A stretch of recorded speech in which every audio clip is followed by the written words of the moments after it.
Good day, everyone, and welcome to this webinar. And we are discussing this topic on the design of earth dams by finite element analysis using numerical modeling techniques. So I am your speaker for today. I'm Dr. Florante D. Pozo Jr. I am a full-time faculty of the FEU Institute of Technology. And before I work here in the Philippines, I work abroad in a Korean company. It is a construction company as a design engineer since 2018 until 2019 in different countries and different projects. So I started with them with a project named Shipyard and Dry Dock in the Sultanate of Oman. And with all of the projects that I work with them, we use different softwares. We use modeling techniques in analysis of different structures. So I applied it here in this topic and will focus on the earth dams because it is susceptible to failure. So that is very easy to comprehend in terms of the analysis of the slope stability. Actually, what we are going to do here is to create our own preliminary design of an earth dam. Then we will do analysis, mostly based on the slope stability. If the preliminary design of the earth dam is safe in terms of slope stability.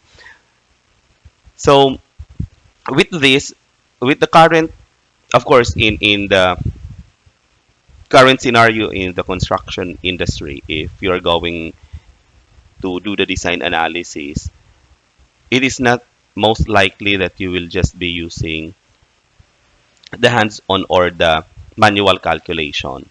Of course, we do that also. Part of the submission of the calculation reports of the different structures that we design will be that manual calculation. So using those empirical equations that we learned from our college years, and we apply it in the design analysis. So we do some checking, the same as through it if it is an RCD. Most likely because I am a water resource specialist, it is my master's degree program. So most of the projects that I am into are actually combined water analysis and geotechnical analysis. So when it comes to that part, in our department, I am doing the full analysis. So when part of the structure will be having um, structural design, so it will be given to the structural designers. Then we will collate all our calculation sheets. So that's the process of on how we do the calculation. So aside from those manual calculations that we prepare, part of the analysis is actually using different modeling techniques. So this is using the software. Most likely it is by finite element analysis. So what we will learn here, I will be showing you the software that we used in my previous projects. So this is a whole day webinar, and we will a lot of topics to be discussed. Of course, it is because of its restriction on time. So I just crop some of the major topics, and I will be discussing in the first part the theoretical discussion in terms of the slope stability, in terms of the dam design, which is actually an earth dam. So the failure of which is most likely in its materials because it is an earth dam. It is made of earth material, so the slope is the most critical. So of course there are other topics in it to be discussed, but we will focus here only on slope stability. You can still analyze using the software that I will be showing you in other types of analysis of an earth dam, like the seepage analysis. You can also use the software in terms of the earthquake analysis of hydraulic structures. For example, that's that of an earth dam. So it is all possible to come up because you cannot have it designed in one setting all of those analyses. So with this, we will be having our outline of the seminar. So first, we will just have a brief overview of the elements of dam engineering. What are those types of dams? Why we come up with an embankment dam? So just an overview. Of course, we have learned it partially during our college years in the subject. We have the hydraulics, you have designed the overturning and the resisting moments of dams. So we'll have just a review on it. And with that of the different types of dams, we will just select earth dams or some of the textbooks or references, they call it as an embankment dam, which is actually both the same. And take note also that the analysis that we are going to do here in the earth dams or in the stability analysis is also applicable to those of the structures, any structure or natural slopes that you are going to analyze in terms of the stability of its slope. So we will not the topic is not only limited to that of the earth dam.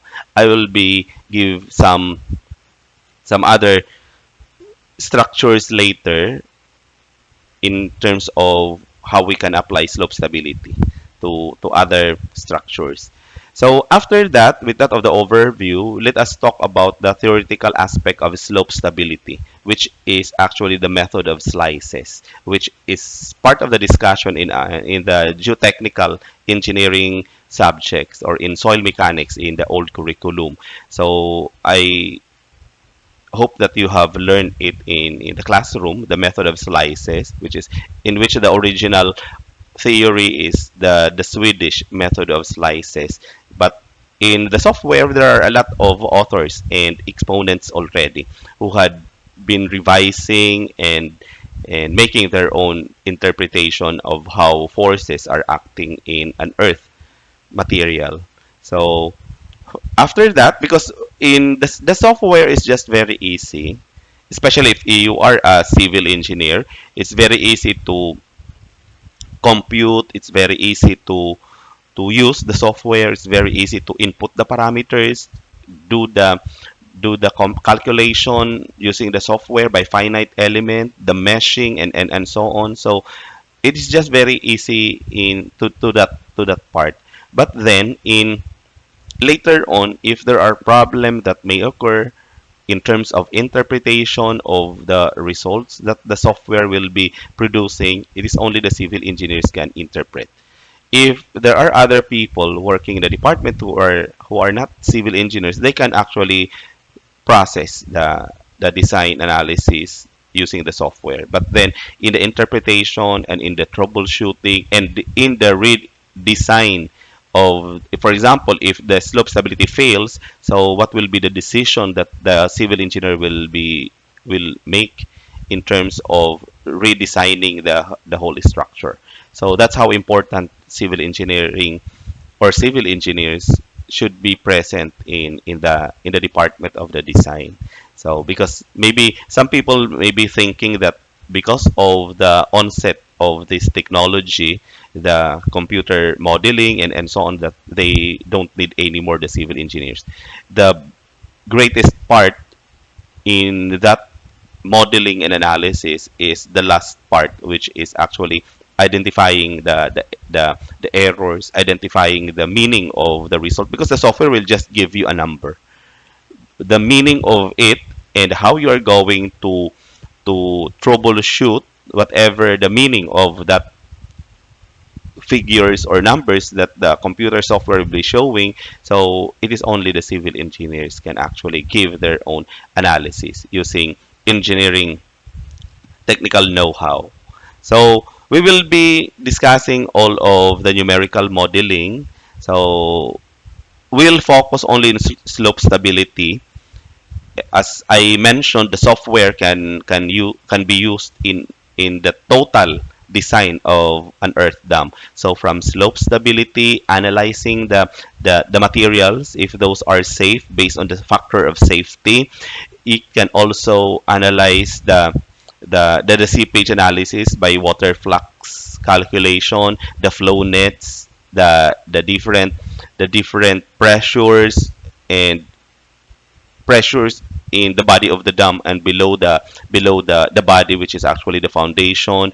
It can also analyze the possible liquefaction. It can actually map which part will have a liquefaction after an earthquake event. So it is part of an earthquake analysis and so on. There's a lot of things that the software can do. So but this webinar will just have it focused only on slope stability.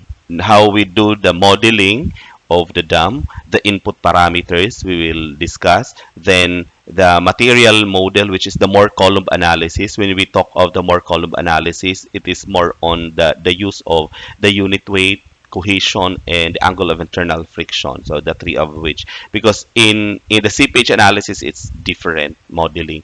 So the material model is also different. And although you need only the input parameter as the permeability or the K value, but there are other parameters that is needed in the analysis, like the type of soil should be included.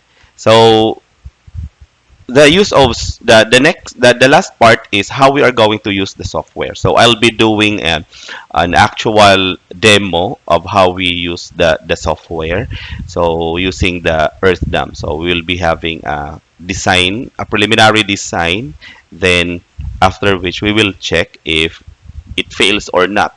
Then if it fails, so how are we going to change the design? Okay, so of course, in the civil engineering aspect, we always design a structure in which it will be both safe in the structural stability and the economic aspect of the structure.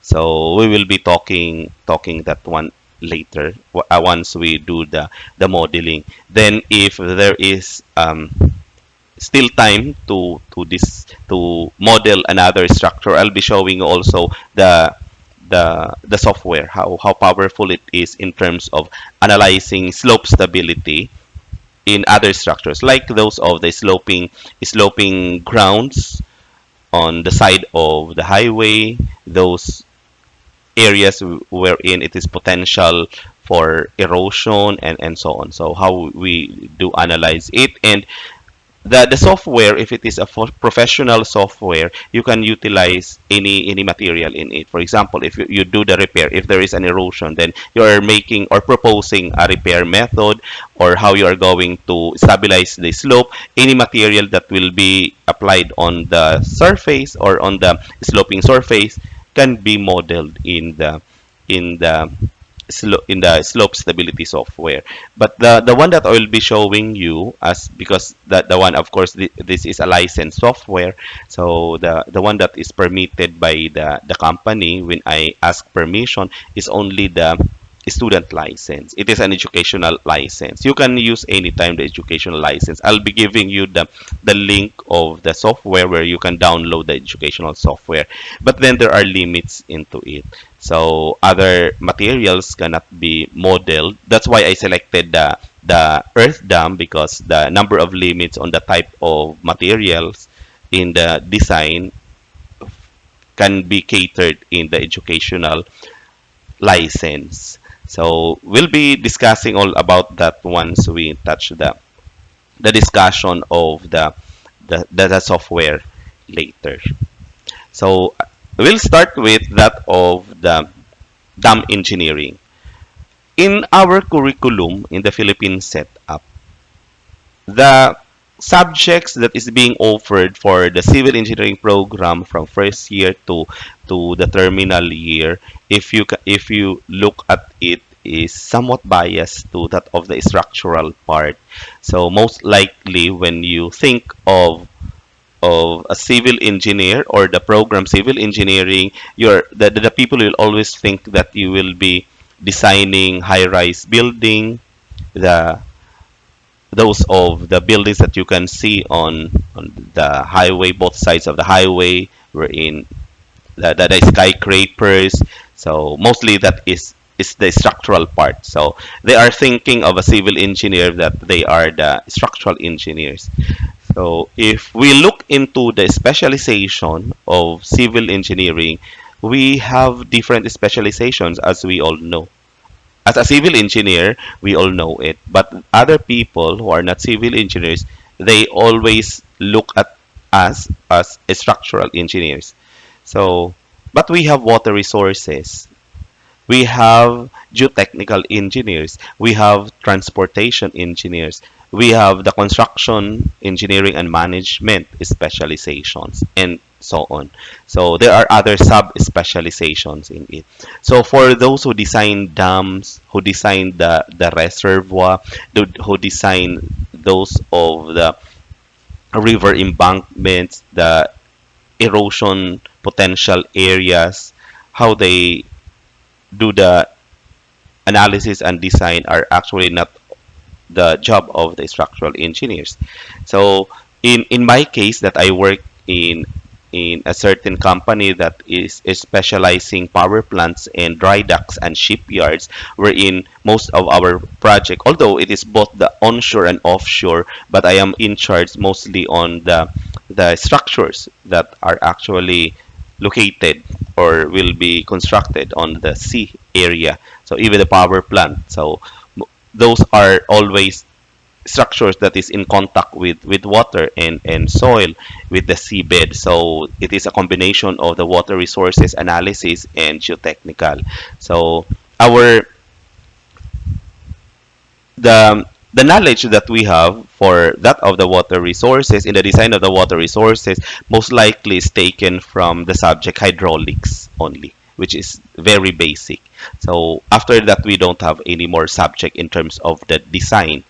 For example, we studied before dam in terms of the overturning and resisting moments, overturning and resisting forces. Then you compute the factor of safety. Then you compute the resultant in the different cases. If there is water on the upstream, is there water on the downstream, is there an uplift pressure, and so on. So that is very general. But at the end of the course, at the end of your terminal year that you graduated civil engineering, if somebody will ask you to design a simple earth dam, the complete design of an earth dam, then give him the details of your design.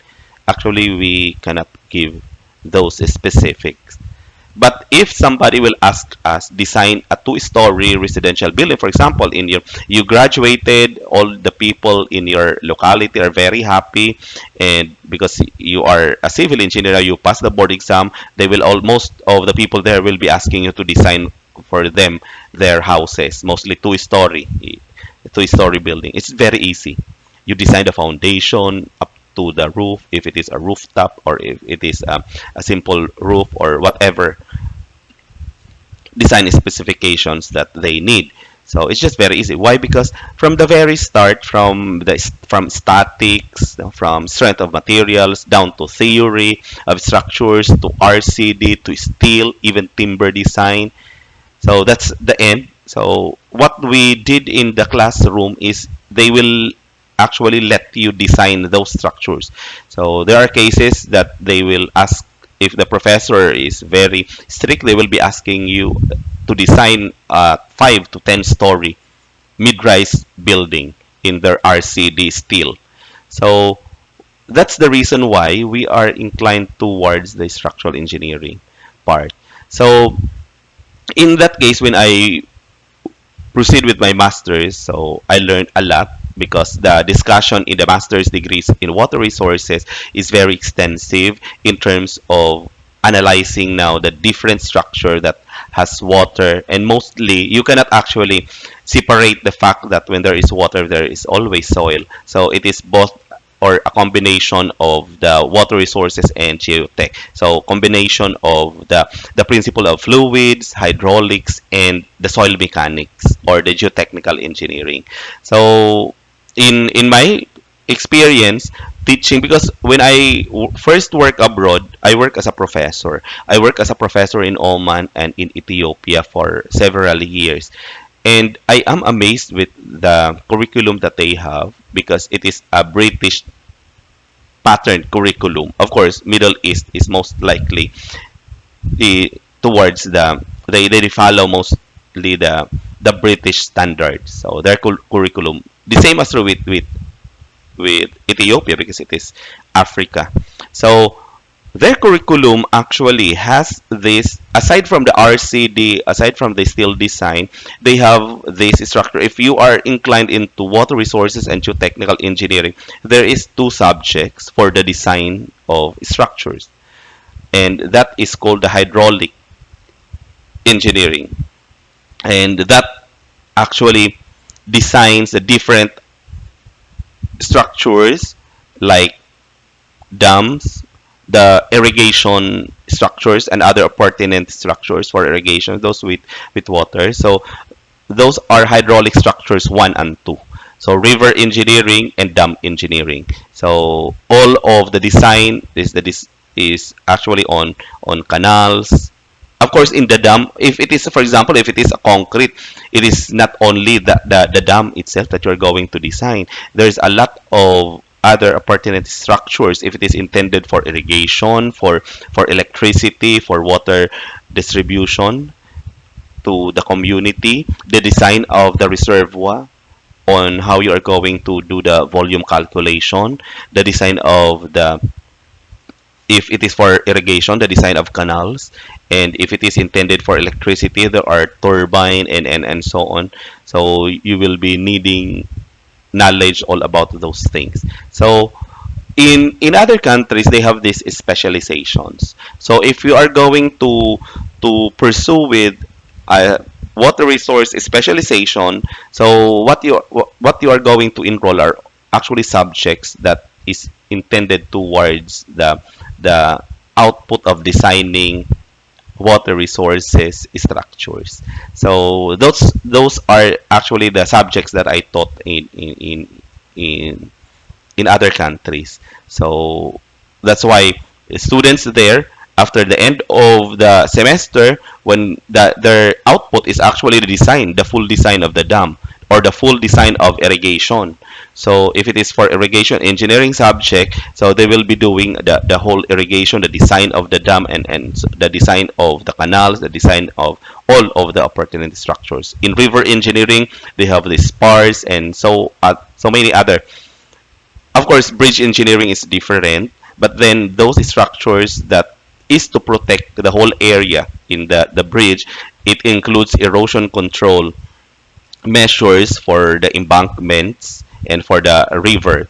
So those are actually subjects that we don't have here in the Philippines. But with the creation of the new CMO of the CHED, the 2018 curriculum, they are proposing for the specialization, and some schools had already applied it. In our school, we have only two specializations that we offer: structural and water resources. So that's the reason why the students, if they are not into the structural part, they will be enrolling for other specializations. So, talking of the hydraulic structure subject, so when we talk of hydraulic structures, these are engineering construction designed and mechanically fit for managing and utilizing water resources. So that's why we talk here all about water. The reason why we construct the dam is actually to impound water in the reservoir area. So you have to manage the water resources that we have. So for, of course, for sustainability and for whatever purpose that it may serve. Most likely, for example, in the Philippines, we have a lot of dams. It serves the different areas, especially the Metro Manila area, for electricity, and at the same time the water for domestic purposes. So we have to utilize the water resources that we have for the best advantage of the human being and the environment. So there are a lot of discussion in terms of designing such kind of structure because it talks about its effect to the human being and to the environment. Take note that you are actually distracting, or the worst term for that is destroying the environment of that area, because you are going to flood the reservoir area, and flooding it will affect not only the trees, the whole environment, but also will affect those people living in that area.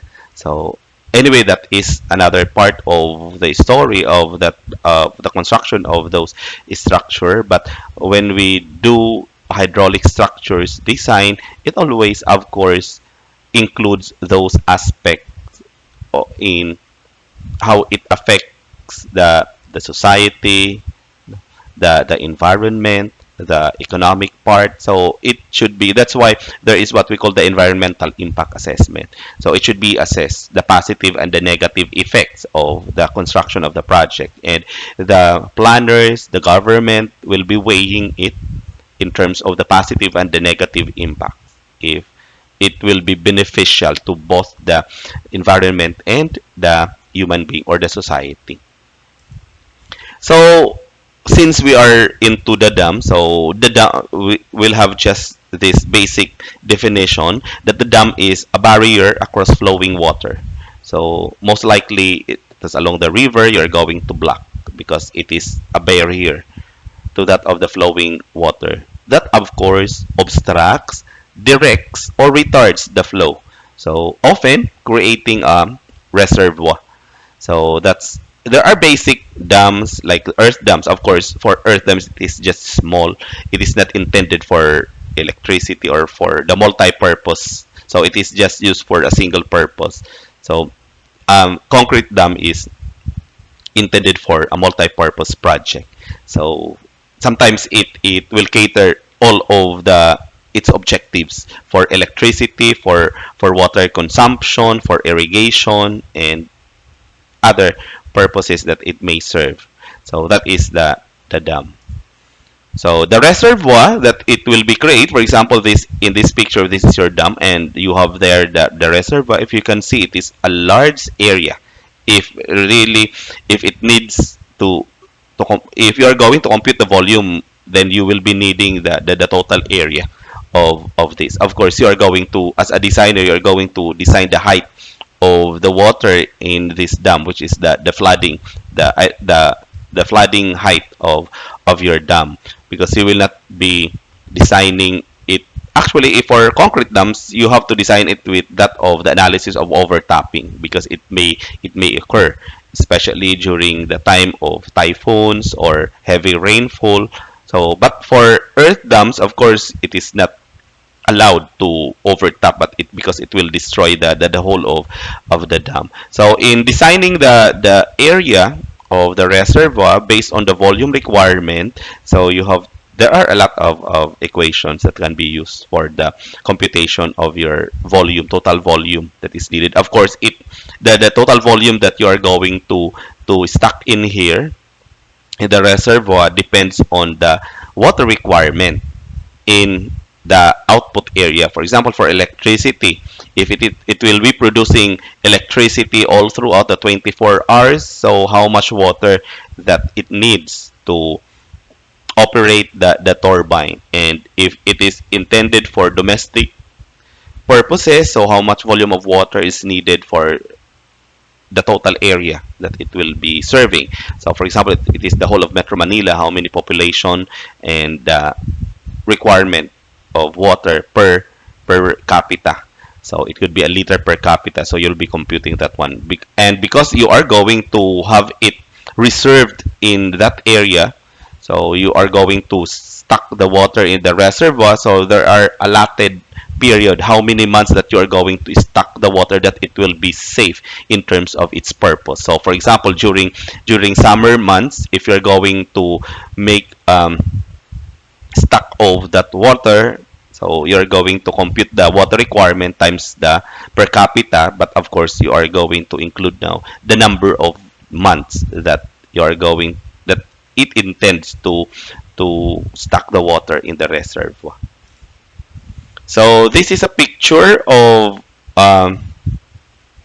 potential river in which they had created the dam here. Then you have there the reserve, the whole of the water coming here, and it is you have the guide bands. These are actually the structures that is being designed in the hydraulic structure subjects. Then if it is intended towards the for irrigation, so you have the canal headworks to be designed. Then it is now this area going to the canal. So of course there are roads and there are other pertinent structures. So diversion works also can be part of the design. If, for example, there are cases wherein you are going, there is over flood in the reservoir area wherein there is excess water that needs to be diverted, so to avoid flooding in the both sides of the rivers or after it flows out to the dam. So when we talk of dam, it actually differs from all other major hydraulic structures. So of course, this is the biggest structure in all of the hydraulic structures. So in every dam, whether it is a large or a small or concrete or made of earth materials, it is always quite unique.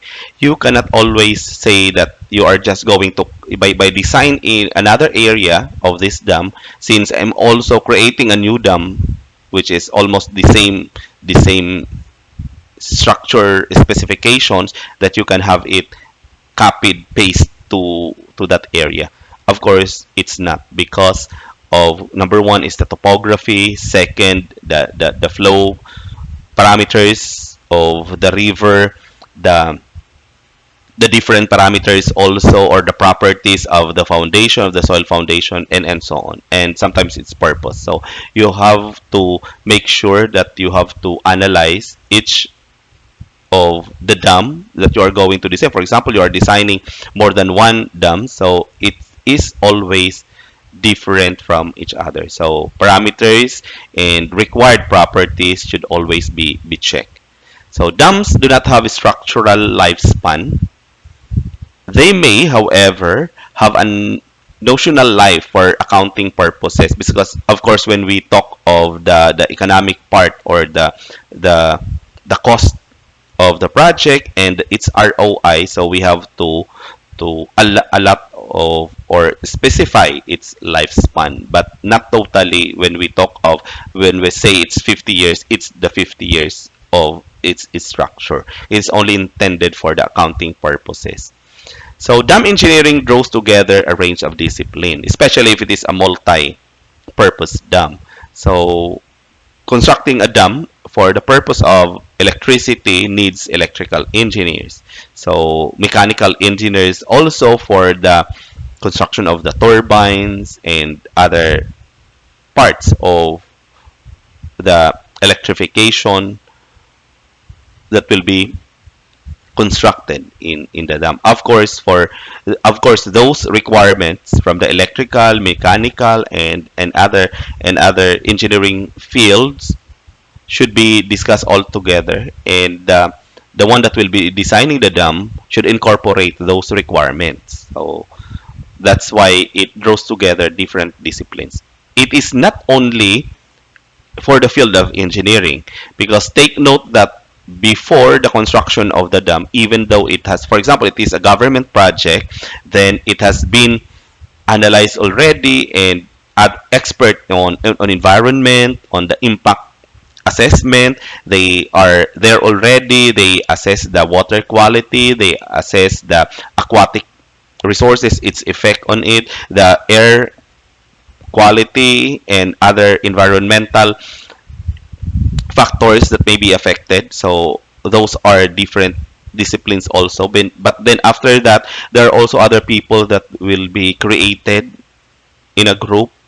So a group should be created in terms of talking with the people that will be affected also. So those are about the field on sociology, and so on. So there are those people that are expert in negotiating, so other of course, they are going to negotiate those people that will be affected to the construction of the structure, one of which is actually their land, then their houses that will be flooded and will be part of the reservoir area. So there are a lot of problems that may arise on that. That's why it actually includes a range of discipline, not only in the field of civil engineering. Of course, the technical part will be the engineering part, and there are other parts that should have been considered. So, for example, I worked with the irrigation authority for a year in my province. So we constructed the main canal. So of course there are a lot of problems in terms of how we are going to although the design is coming from the national offices, when you plot it in the province, especially if it is in the far-flung barangay, the people there will not be allowing to construct the main canal if it is too large. It is almost 2 meter width of the main canal, then it will be passing through their lands. They will not be allowing that. And if the negotiators will not success in convincing them, so there should be a redesign of that. So those are just at the process of how the construction of those structures progress. So sometimes there will be delayed because if it is still under negotiation, so you have to stop the project until such time that a redesign or the new design will be approved again, and so on. So this is just a picture again of your the whole dam. Then you have your spillway. Then you have your reservoir. Of course, the minor structures should also be included in the design, no? If it is intended for whatever purpose. So dam is a solid barrier constructed at a suit location. That's the reason why the first requirement is actually the to select the best location of the dam. So it is across a river valley, and the purpose of which is to store a flowing water. So most likely it is on those rivers that has a continuous flow all throughout the year. That's why the flow characteristics of the river should also be studied from January to December to identify which month in which the flow is very minimal, very low, and of course that's the time that you are going to maximize the storage. So the purpose of storing water is actually based on the different objectives, which I already mentioned. Number one is hydropower. So for, of course, this is for concrete dams already, that when you construct a dam, you maximize its use. And if it is possible to generate electricity, then much better. Then another one is irrigation. Of course, this is only for small dams that is being constructed mostly on the far-flung barangays that are considered to be agricultural area to irrigate, because most areas, even in my province in Samar, so still majority of the areas, the agricultural areas in our town or the whole province are still looking into or waiting for the natural irrigation, which is just the rain. So it is not yet fully irrigated the whole province, but they are at present constructing new dams and irrigation facilities.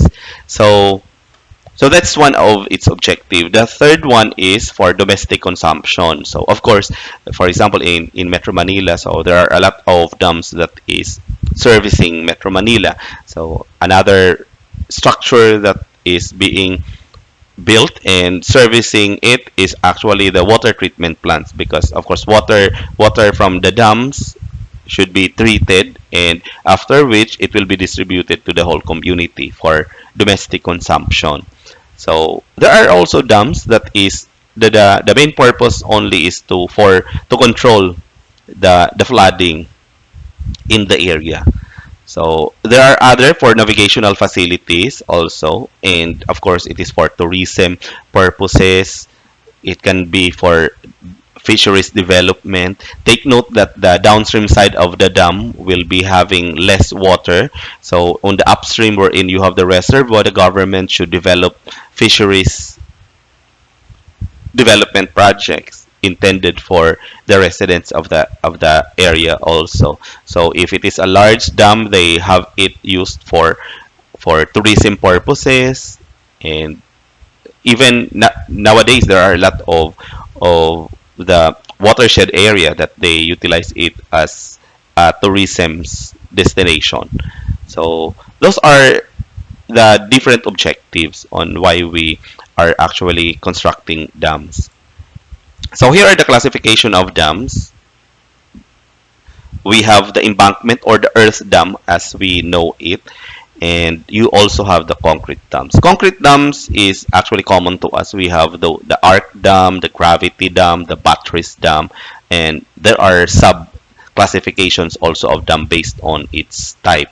So for the embankment and earth dams, we have the dams with facing, dams with cores. It could be a silt or clay core or asphaltic concrete. So if it is made of a concrete facing or it is made of an asphaltic concrete facing. So meaning it depends on the type of material for the earth. So we will discuss specific on the earth dams. So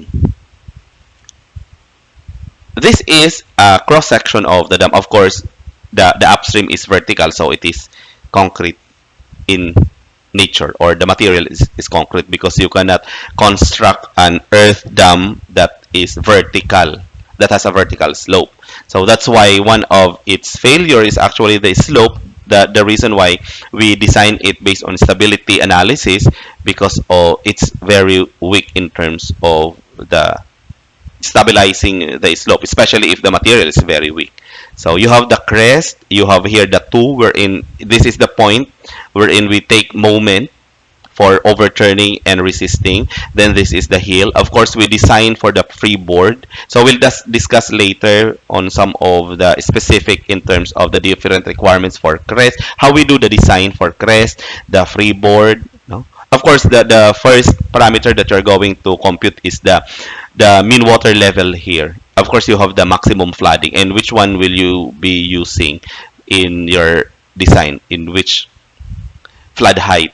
So you have the normal water level also. So this is the upstream side. You have the spillway inside the dam. Then this is your downstream side. So that is the whole structure of the dam. It is just the basic elements of the dam. So since we are into the earth or embankment dams, so let us discuss what are the embankment dams. So embankment dams are defined as the dams constructed of natural material. So that's the basic term for it. It is made of an earth or natural materials. So it is excavated or obtained from the vicinity of the dam site. The purpose of which is actually for economic purposes. So if you are going to construct an earth dam or an embankment dam, make sure that the location in which you are going to extract the materials to be used, the earth material to be used, should be near the dam site. So the first type of embankment or earth dam is earth fill or earthen embankments. So from the word earth fill, it should be made of earth materials. So this may be classified as dam use compacted soil. So that is the earth materials that I am referring to. So for constructing the bulk of the dam volume. So there is a homogeneous earth dam, so it is made of one type of soil. So constructed primarily of selected engineering soils. Of course, in the design of the dam in terms of soil stability, the main parameters of which, using the Moore column analysis, is the unit weight, cohesion, and angle of internal friction. That's why you are going to select the best engineering soil that is actually will fit to that of the requirement in terms of factor of safety. And of course, in the construction, it should be compacted uniformly and intensively in the relatively thin layers. There are a lot of codes and standards in terms of this. Of course, the quality assurance will be telling the construction department on the minimum or the maximum layer of compaction. So it should be controlled moisture content also because you are going to measure the compaction value. Once the first layer is approved by the QA, so you can proceed. Because you cannot, it is not that of the requirement that when you construct a dam, you just fill in all of the cross section, the total volume of the dam. So it's not it. So you are going to place by layers and compact it. So here are some of the types of the earth dams or the earth fill dams. So you have there four figures.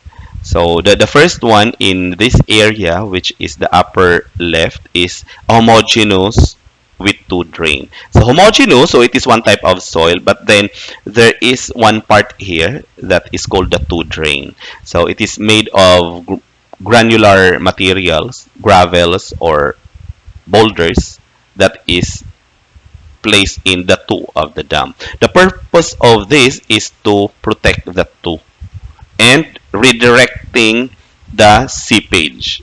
So of course seepage will start from this interaction point of the upstream slope and the water here, and you're going to draw a parabolic point. So it is the phreatic line. So it, of course it is in another topic. It's in the seepage analysis. So just to redirect to avoid redirecting the seepage towards the two because this is the most weakest point. That's why we have this as the point of moment. So that is one of the purpose. So it is just explained in there. So you can model this homogeneous with a two drain in the software. The second picture is letter B, upper right. It is homogeneous. It is still homogeneous structure of an earth dam, but this time it has a chimney drain and horizontal blanket. So the same material for these two drain, you can have it in this way. You have the chimney drain and you also have your horizontal, this one, blanket. So the purpose also of this is to minimize the seepage. So the figure letter C in the lower left, it is a zone with clay core, and it is from the figure B, but it also utilizes a core membrane made of clay. So it is of different materials. So there are, of course, it has an effect in terms of its slope stability and seepage. It is always the point because sometimes if it has a different because in what's this in the seepage we talk about permeability, so it's better to have different types of materials in the whole of the structure, but of course it will incur additional cost. That's why you have to consider also. Then the fourth one is from C, but then they also added a zone, another zone with earth and rock fill. So from the clay, they have another zone here, but it is made of rock. But the large volume of which is actually made of soil. That's why it is an earthen fill type of embankment dam. The second one is rock fill. There are only two types of embankment and earth dams. So that is an earth fill and rock fill. So when we talk of earth fill, so majority of the whole structure, whether it is homogeneous or zoned or there is a core, so, but the majority of the total volume of materials in the total volume of materials is made of earth. So the opposite of that is a rock fill material, is made of rock fill material. So in this type of dam, there is an impervious core of compacted earth fill. So in the center, so you have there the or a slender concrete or bituminous membrane. But the bulk of the dam is made of gravels, coarse rocks, or boulders. That's why it is called the rock fill embankment. So you have there your figure A. It is a vertical clay core and drains. Then you have made of course rock fill. Then you have there the core at the center. So in the letter B, the core is inclined, made of clay, and you have the drains. Then you also have this in letter C, lower left. It is an upstream deck with asphaltic or concrete membrane and drains. You have the drains here. Then part of the soil stabilization here is to lay a concrete or an asphaltic material. Then in figure letter D, you have the asphaltic membrane with grains, but the asphaltic membrane is actually at the center. So whatever design that the designer wish to adapt, so of course we will have to make it or do the analysis in terms of slope stability. So let us check later if what we can do in the model that we will be having in the using the software, using these different types of dam. So both in the earth fill and rock fill. We will be using different materials later. So just a sample of an earth dam. So you have there the earth dam in this side. Mostly you cannot even see that it is already an earth dam because the crest, they utilize sometimes the crest as a highway. So, but then if you can see, there are slope protection also made of boulders or gravels on the sloping side, on the upstream side. So this is just also an example of an earth dam, a simple earth dam, which is intended just to store water, maybe for irrigating his or her farm area. So the source, we don't know if it is where it is coming. As long that there is a source of water, then they just create a reservoir, a small reservoir. So the dam in there is actually this sloping part. So of course it does not need a thorough analysis in each in this structure because it is intended only for a small project, just to irrigate the maybe just to irrigate the farm.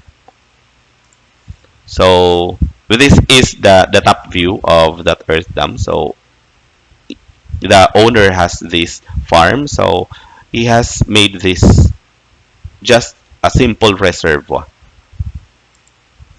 So this is a dam in Ambuklao. The name of the dam is Ambuklao Dam in Benguet. So for example, if the structure of course you will not be analyzing the slope stability of a concrete dam because the cohesion of concrete is very high. So meaning it will not fail in terms because you can even pour concrete which is vertical. So but then the software can be used in analyzing the other parts which is actually the natural slope. So for example, this part and this part. So if you have the properties of this the materials, then you can use the software in analyzing the slope stability. We also have this the San Roque Dam in Pangasinan. So just a view. So if it is a concrete structure, you can see on the different sides, it is made of natural slopes and materials. So the software can also be used in analyzing the slope stability of both sides. So this is in Isabela, the Magat Dam. So embankment dams has actually a lot of advantages. So of course, we cannot deny the fact that it also has a disadvantage. That's the reason why we have to design it because of that of the disadvantage. So here are the following major aspect in terms of the advantage of an embankment dam. These are suitable for river valleys of any type. So it can be constructed at any river valley, whether it is a steep or a wide valley. Can adapt to a broad range of foundation because it is not that heavy, and unlike if it is a concrete and it is a big structure, of course you will not be constructing an earth dam which is too much big similar to that of the concrete because it has only its limitation. So therefore it can adapt to the different types of foundation condition, so ranging from whether it is a good rock or even a permeable soil type. Just the normal or the natural river bed can be utilized as its foundation. So it uses naturally available material. So it is friendly in terms of the environment. So relatively less cost. And of course, since it has a disadvantage, that's the reason why we do the full design, the full analysis of which. So it may be said that they have greater susceptibility to damage than concrete dams. So due to the possibility of getting washed out. during an overtopping. That's why it should not be designed. So the one that will be doing the analysis of the maximum flood height should be careful in analyzing the total flood height of water. So in terms of that, because it is susceptible to that of the damage, so the material should be checked. So this material that will be used for the dam, that the soil properties should be checked, and it should be analyzed well in terms of slope stability. So that's the reason why we are going to design the earth dam in terms of slope stability, because of this disadvantage that is susceptible to that of the damage. So the dam will not overturn because of this condition, and it is actually, we all know this in our hydraulic subject. We need that the resultant force shall falls within the base. Of course, it would be safe unless the resultant is found outside the base of the dam. So that is the first condition. So to prevent tension at the upstream phase and excessive compression at the downstream phase, the dam cross section is usually designed so that the resultant falls within the middle third at all elevation of the cross section.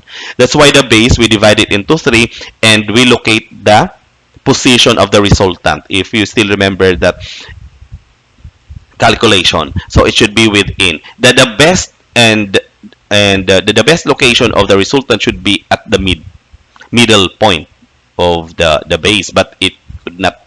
It's very difficult, especially when you are changing the dimension of your dam. So the best way is just to locate it within the middle third.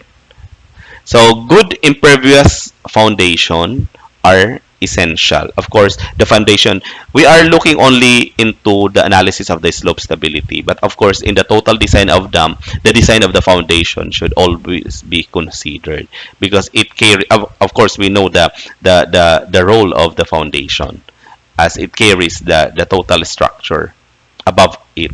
So it has a mass that lends an atmosphere of permanence, stability, and safety. So therefore, it talks about the unit weight. So the more heavy the structure, so it is based on the unit weight of the earth material that will be used, will also have an effect to that of the stability and safety of the structure. Take note that the total weight of the dam, or the weight of the dam, is part of the resisting forces or the resisting moments. Later we will be having, I have a presentation in terms of how you analyze using the method of slices. So here are some of the, of course, this is not part of the engineering aspect, or the civil engineering part, the technical side of the structure design.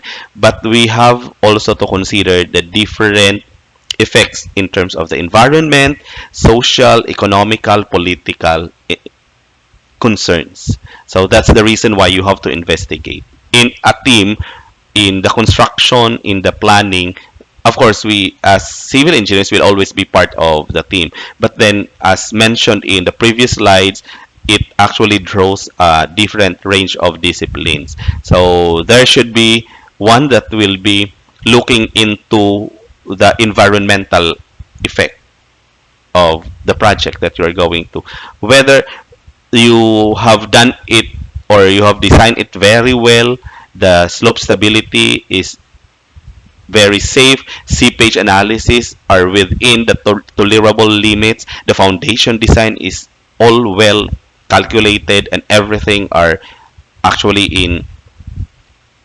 in terms of the structural stability, it is all safe.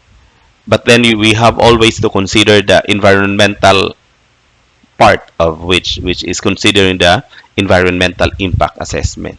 So if it really damages the whole of the environment, and there are a lot of negative impacts for air, for water, for those of the aquatic resources, and for the different plants all of the area, so you have also to consider the result of the EIA study. Another one is the social concerns. So you have also to listen to the concerns of the people that will be affected of the whole area. So economic part, so of course it will always be part of the analysis. So the total cost and its return of investment. So are there any political concerns in the area? So of course there will always, if it is a large project, there will always be the especially if it is under the government, even the contracting side, there will always be political issues in it, and so many things about those things. So you have to consider all of these sectors. So we have always to consider these five core values. It should be equity. Of course, we look into the economic side of the project, and it should be sustainable, then efficient in terms of its purpose and objective. And another one is participatory decision making, as it needs approval also from the different agencies, from the people that will be affected, and lot of agencies. Then of course the last core value is accountability. So all people involved should be accountable. Not only of course the engineers that do the design, but then there are a lot of aspects that should be considered. So here are the seven strategy priorities for water resource development. This is the number one, and actually the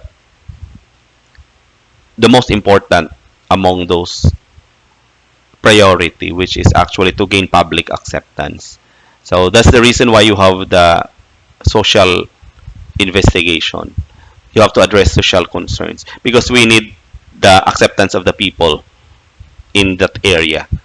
As regards, even it is not a dam, it is not a hydraulic structure. Even other projects from the government, if it is a non-government, and so on, it is good thing to check first if the people is accepting the project. There is a public acceptance in the construction of the project, and if they really accept that, it will actually result to that of a success in terms of the utilization of a certain structure or of a certain project. So that's why there are information drive to educate the people why you are going to construct the dam, why it is intended there, even though it will, because the people there, the laymen, will not understand the technical side of the structure. So how it is being, because they will always think of how it will destroy the environment, always the negative part of it. It will destroy their properties, it will actually destroy their land, and especially if the people will be relocated because of the flooding of the area in the reservoir area. So those should be considered. Then there should be options. So of course there are a lot of options in a feasibility study, so you have to assess the best option in it. Then you are going to address if there are existing dams in the area. Sustain rivers and livelihood. That's the reason why I mentioned in the previous slides that the reservoir area could be utilized by the government for tourism or for fishery development activities to sustain those livelihoods in the downstream side.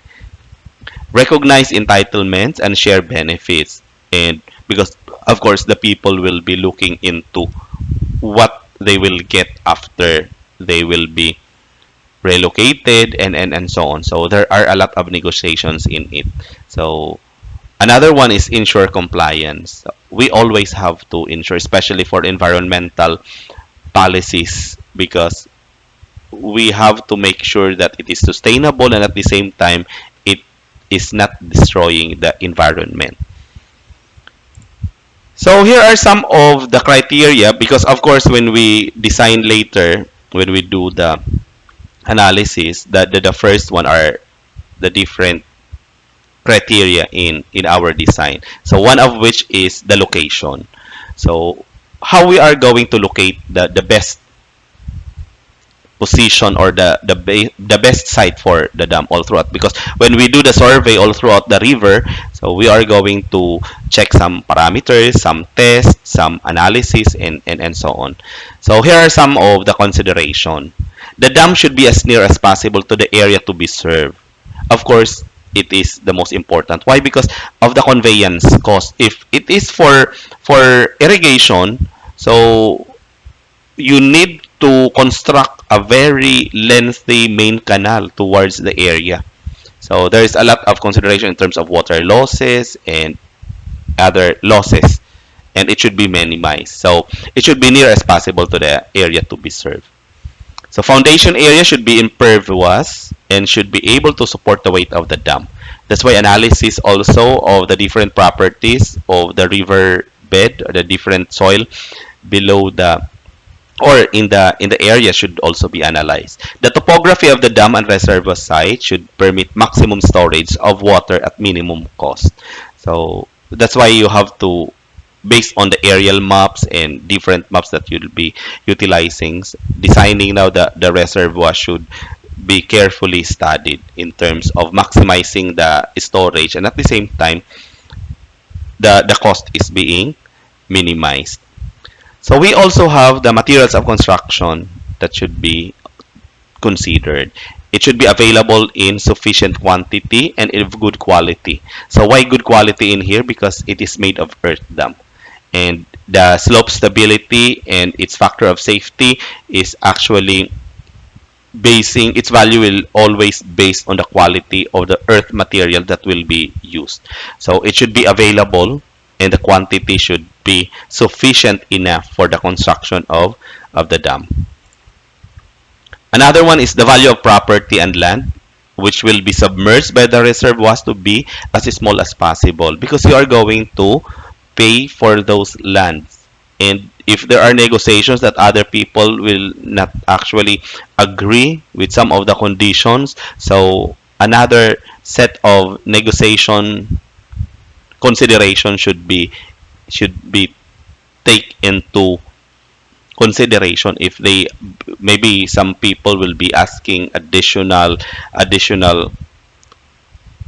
price for their lands, and there are other requirements. If they will be relocated, there are other freebies, like in the relocation site there should be a full house to be constructed for them, and so on. So the cost of relocating roads, buildings, if there is, should be as small as possible. So because of course if you are going to construct dams, there will be roads that should be constructed. The cost of stream diversion and dewatering the site should be as small as possible. So this is also to be considered in the costing. So the stream diversion and its dewatering. Transportation facilities and accessibility of the site. So most of the dams that are being constructed, if it is still in the remote area, the first thing to construct is actually the access roads. So it's part of the cost, should that's why it should be considered in that analysis. Availability of suitable sites for construction equipment and camps, especially if it is a big project. So of course the people, the equipment should be located on site. So here are the dam site investigations. What we need here? Of course, this is the preliminary stage wherein you are going to investigate first. Number one is the general planning and preparation of location maps. So you should have, the team should have those location maps.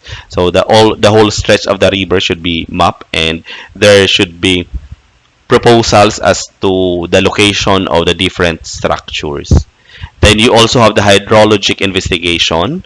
So of course this is the collection and analysis of the flow, the precipitation records. Of course if that is very far from the existing Pag-asa station, there should be a precipitation measurement to that of the area for all throughout the year. So there are a lot of investigation in terms of these parameters. So estimation also of flood peaks. There should be records of the different height of floods that occur in the area, determination of spillway capacity, and groundwater studies are very important. So topo survey, of course, because you need the exact topography of the whole area, so you'll be requesting surveyors to conduct a detailed topographic survey. So detailed survey for areas proposed for the different structure, spillway, the diversion tunnels, outlet, powerhouses. So from the location map that is being proposed, so you have to conduct different or the detailed topographic survey. Another one is surface geologic investigation. So you have to identify boundary of this deposits overburden if they're the different layers of the soil. So there should be boring that will be conducted to identify the characteristics and the structure of the bedrocks. So we have to identify also that the fault zone. So all geologic parameters should be considered in this investigation. So subsurface or foundation exploration, which is actually the boring activities. So you have there the sinking open pits, drilling holes. You can drive a shaft or drifts just to get samples and should be analyzed in the laboratory. Seismic surveys. At present, we have the seismic maps already, so we can identify the seismic activities in a certain area, or we can get it from the different agencies that caters into the seismic records. Then construction material survey should also be part. So there should be a team that will look into consideration the availability of the material that will be used and the testing of the material. So what are the properties and or parameters that will be tested in the laboratory. So here is the stages. I just actually present it in here. So it is just a diagram of the planning and implementation process. If you can see the strategic planning project in the field reconnaissance itself, it's actually took a minimum of 3 years and even go further beyond that of the number of years of the project that you can have the a continuous reconnaissance survey in terms of mapping, survey, and data collection. But for the initial planning, you actually will be having a total of 3 years minimum to get the maps, to get that, because if you are going to conduct the, for example, the precipitation, the rainfall data, you need the total year data. So it will incur that number of periods of months just for that parameter alone. So, but of course, during the investigation, series of or other activities are also being done, like the soil analysis, the foundation analysis, and other surveys. Then, once you have all the data, you will proceed with that or the feasibility study and the report. And most likely, the time span is from 1 year to 3 years. So it will take time to finally decide which among the options is the best. So the next one is the dam site evaluation and the reservoir site evaluation. It is made through and through. Then confirmation of the type of dam, whether you are going to use a concrete dam or an earth dam. So it took actually from 2 to 4 years. Then phase 2 is the dam site investigation because you already had selected and confirmed the type of the dam. So you are going to finalize based on the final site investigation. Then you can proceed with the dam design. The dam design is actually within just a minimum of 1 year. It's just very easy if you have all the data that is required. Then construction, of course, it will took 2 to 6 years. It depends on the type of structure. So, but you are going to have a feedbacking route here if there is some problems in terms of the different checking, like for example, foundation check. So if it really fails in the design analysis, so you are going to go back if during the construction, during the excavation, and hauling of some other parameters. So there are other parameters to be considered in the design, or if it needs revisions in it. So I think that's it for the introductory part of this webinar. So it is just a brief background of dam engineering and how we do the or the different types of the dams. So we will just proceed with the different topics that is being outlined for this webinar.